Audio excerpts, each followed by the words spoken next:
Good evening, good evening. I bring you greetings once again from the most wishful John D. Jones Grand Lodge, State of California, ancient, free, and accepted Masons.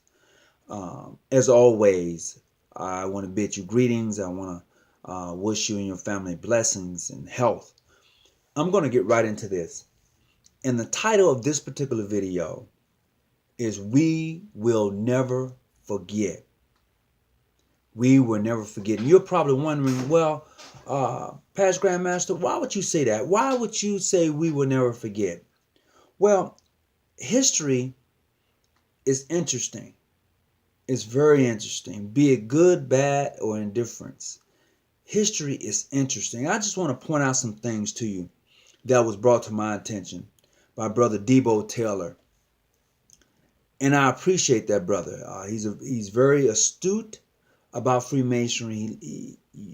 When he talks to you, he knows the history of Freemasonry, and I respect him highly as a fraternal brother in the order.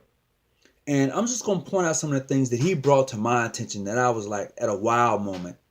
And what he did is went back in history and started looking at some of the things that has happened in Masonry and pointing out exactly who was doing what. So I'm going to point out a few things to you. So if you can recall, Medgar Evers, a civil rights leader out of Jackson, Mississippi, who was shot in front of his home while his kids and wife was there, he was killed by a Mason. Well, you think of the church bombing in Birmingham, Alabama. Well, that was done by 4 white Masons. And they was also part of the Ku Klux Klan. And you think about the 16-year-old Johnny Robinson. You think about Virgil Ware. He was 13, and they was both shot in the head the same day as the bombing. And they was done by Masons, white Masons. And you think about that, and and it makes you go,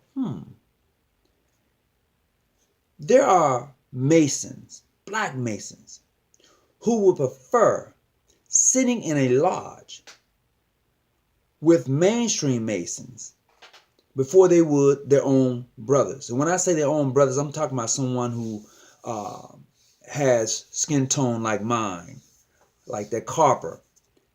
You would prefer doing that without even realizing your own history, without even going and researching and seeing. You would prefer calling me clandestine, bogus, some other words I read in my post. You prefer doing that than having a decent conversation with me. You prefer doing that and before you even get to know me. It's a funny thing how we would rather treat someone else with kindness and forgiveness instead of looking at your own and saying, that's my brother.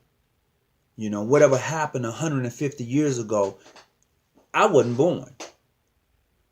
But you would rather accept that. You would rather accept the behavior of those who despise you, who hate you,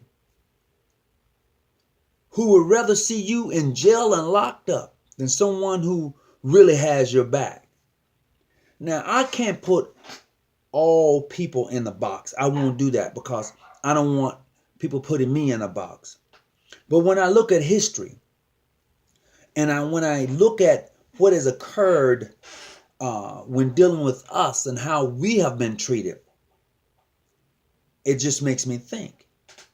It makes me wonder why we treat each other so harshly. Why are we so hard on each other? It makes me think about when I go visit other jurisdictions. I see the love. And I know all Grand Lodges, I'm saying all of them, got their own internal issues going on, period. However, if I can accept someone that looks like me and love on me, that's the easiest thing for me to do. The hardest thing for me to do is to look at another man who doesn't look like me and say that he's better than my brother or my sister. I can't do that. I can't do that. I can't accept no one else before I accept my brother. I can't do that. I wouldn't want to sit in another man's lodge that doesn't look like me before I'm able to sit in a man's lodge that look like me. I can't do that. I won't do that. It's something about that that just bothers me.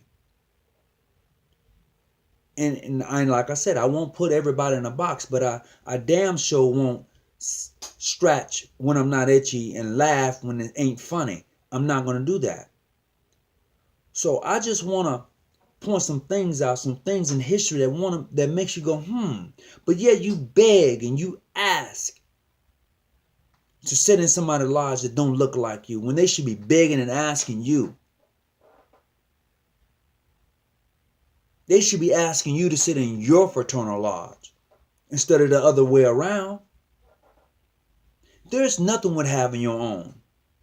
Every time we get something, we want to give it away. We are creators. And let me show you some of the foolishness we do. We're so good at creating things. If we start sagging, other people start sagging. It looks good when we do it. Just think about that. We start rapping, everybody else want to start rapping. Think about that. The way we dance, our culture, who we are. The kinks in your hair, the dreadlocks. When we do things, everybody follows when we do things. But we give it all away. We don't claim it. Well, I don't want the kinks. My nose too big and I don't look. No. When you realize who you are and where you come from and what you hold, wow. Man, when you get there, it's going to be a eureka moment. When you get there, when you understand who you are in this movement, in this world, a light goes on. You're no longer in darkness. A light goes on. You carry yourself differently. You walk differently. It's just something about the aura of a man when he knows who he is. And the same thing goes for my sisters. It's something about the aura of a sister when she knows who she is. She ain't playing with you. He's not playing with you. So it's that love. It's when you see me coming down the street, it's that thing that we have. It's how we walk. It's how we talk.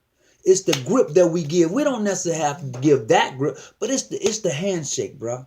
It's the pulling the close. It's it's that thing. If we want to send a shout out, everybody else want to send a shout out. When we change the dance, everybody else want to change the dance. When we want to dip, everybody else want to dip. When we understand who we are leaders. Everything can change. But as long as we want to accept and deal with others before we deal with ourselves and before we love on each other, we're going to always be at odds. Always be at odds. So whatever you get from what I'm saying, look at history. Look at it. It will save your life. So, hey, until we cross paths again, until I see you as I begin my travel this year, I just want to just send a big shout out and just say, hey, you know what?